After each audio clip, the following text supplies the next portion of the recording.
Good morning and welcome to the garden. 20 years, can you believe it? Woohoo!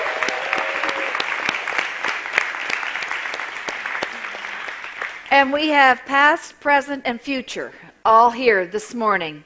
Carver McGriff and Kent Millard, both former senior pastors of St. Luke's, who played a role in bringing this together. Thank you.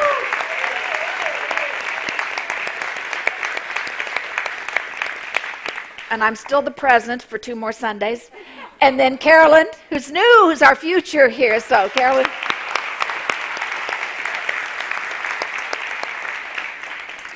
So it's been 20 years, and I don't know if you've noticed over the last few weeks, and for the next 2, I'll give you a warning, I've been trying to kind of share with you as gently as I could, but as hopefully meaningfully as I could, what really is important to me, what really matters when it comes to our faith. Obviously, every one of us has to figure that out for ourselves and put together our own faith journey, but I've been trying to share what's important. However, if there's only one thing you take away from the garden, one thing, I hope it's love, and how love can change the world, what a difference love can make in our lives and in other lives. A few weeks ago when I was over at St. Luke's on my swan song there, Doug Stark spoke here. And his point was simply that. God loves you. God loves me. God loves all of us.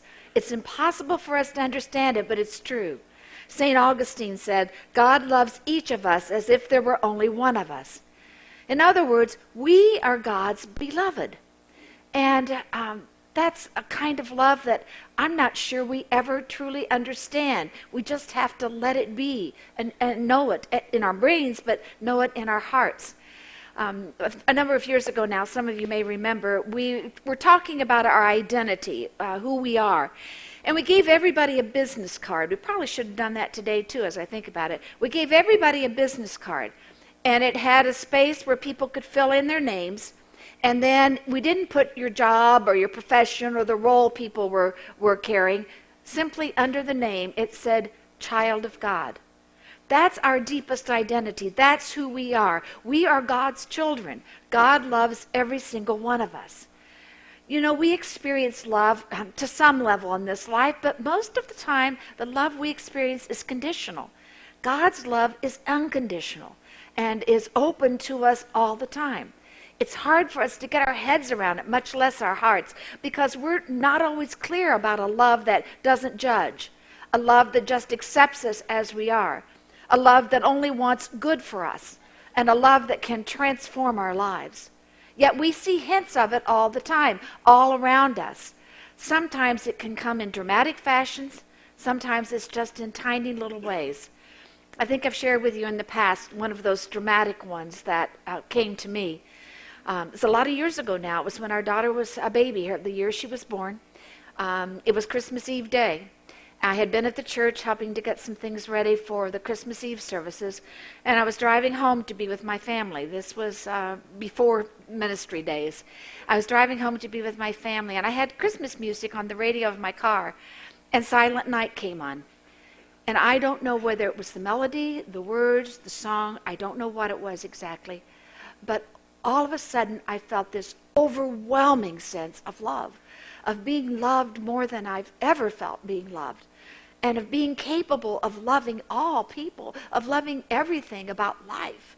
It was just a phenomenal experience for me, and it was a life-changing kind of experience. God is waiting and wanting to share that kind of love with every single one of us.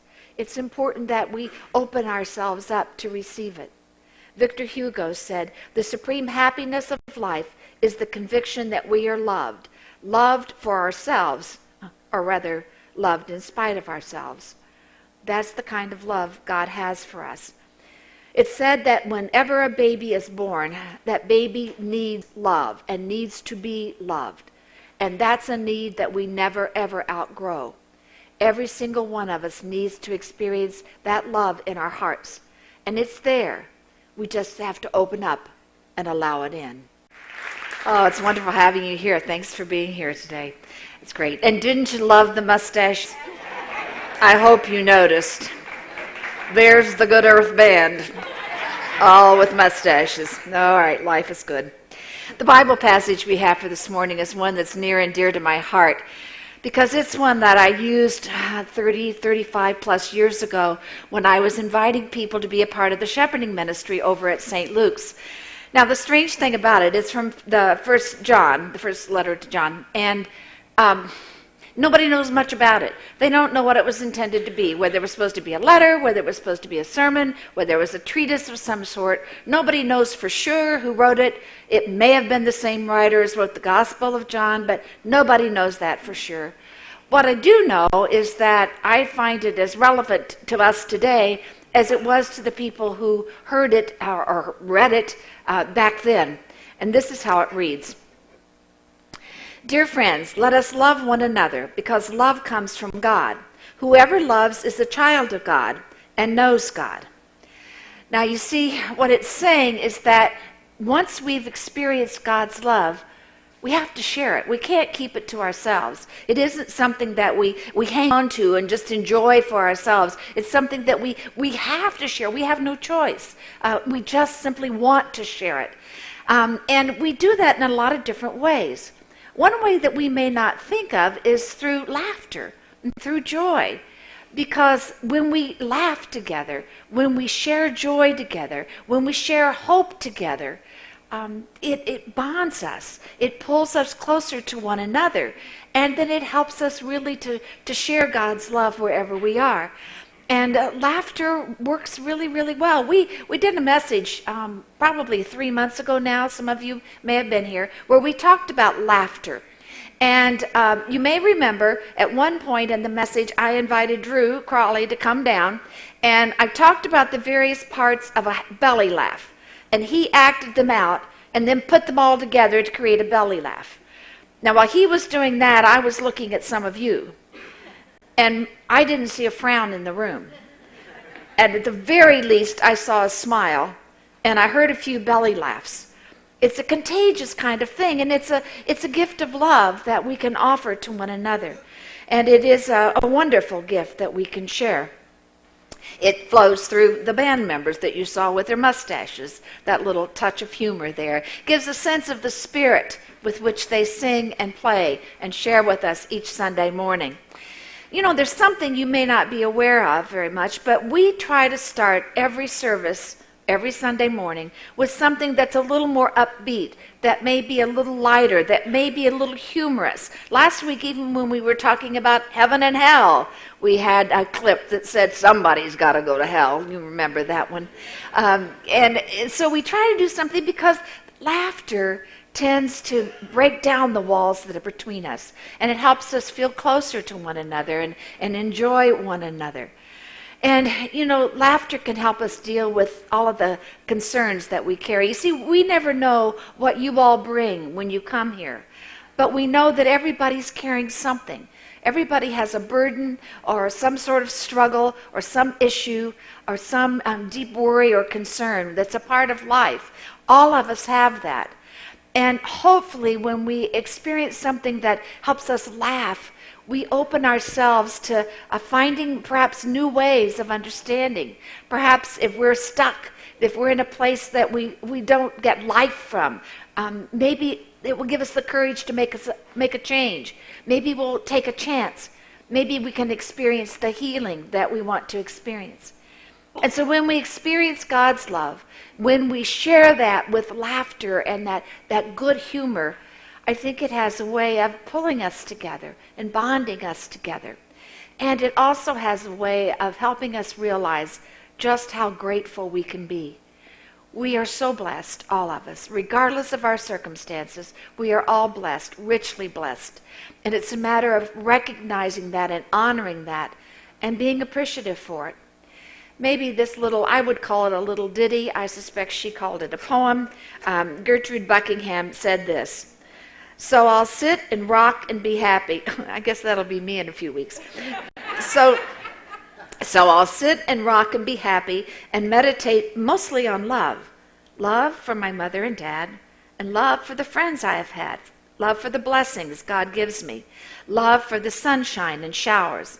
Love for the creatures God put here, and love for the trees and the flowers. Now, I think I should add one more stanza to that, and it's this. Love for the garden God planted, and the many lives it has touched.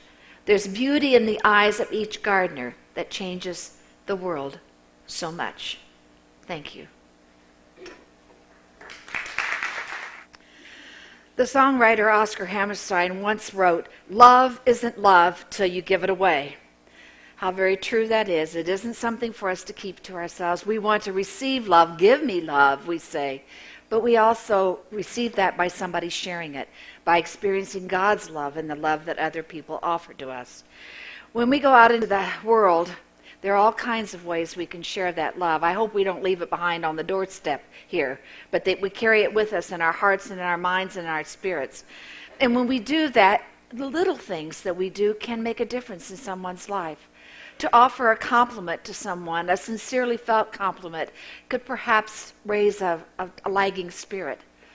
To give a word of encouragement to someone might help them keep going when they thought giving up was the only step available to them. Maybe offering a hug and a kind word will lift someone's spirits. And you know, there are lonely people in our world.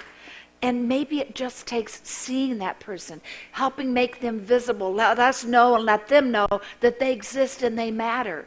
And that could give someone enough energy and enough hope to take another step and to keep moving, to keep living. You know, we often think little things are unimportant, that they don't count for much. But little things are the things that make up life. Little things together mean a whole lot. I think some of us probably live lives that aren't always full of being aware of how those little things count. And it matters. It matters a lot. Sometimes I hear people say, I don't know why I'm here. I don't know what I'm supposed to be doing. I don't know what my purpose in life is.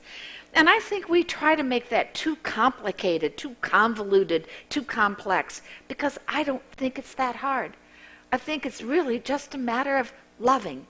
All we can do is love. Henry Drummond said it like this: therefore love, without distinction, without calculation, without procrastination. Love.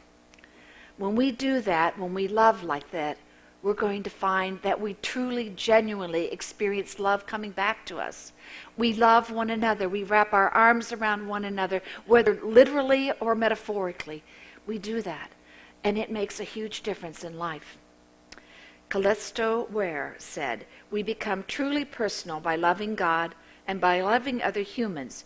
In the deepest sense, love is the life, the energy of the Creator in us. Love is the life, the energy of the Creator in us. It's there. It's within us. It's up to us to let it out, to share it. I'd like you to take a moment and just look around this room. Look at one another. Look at the people who are sitting at your table or nearby.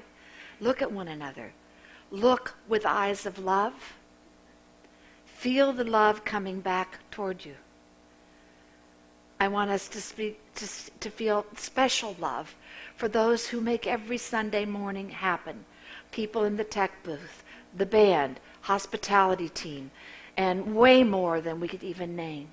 Those gardeners have made the garden what it is for 20 years. Let's thank them. Let's appreciate them. Let's love them. And let's love one another.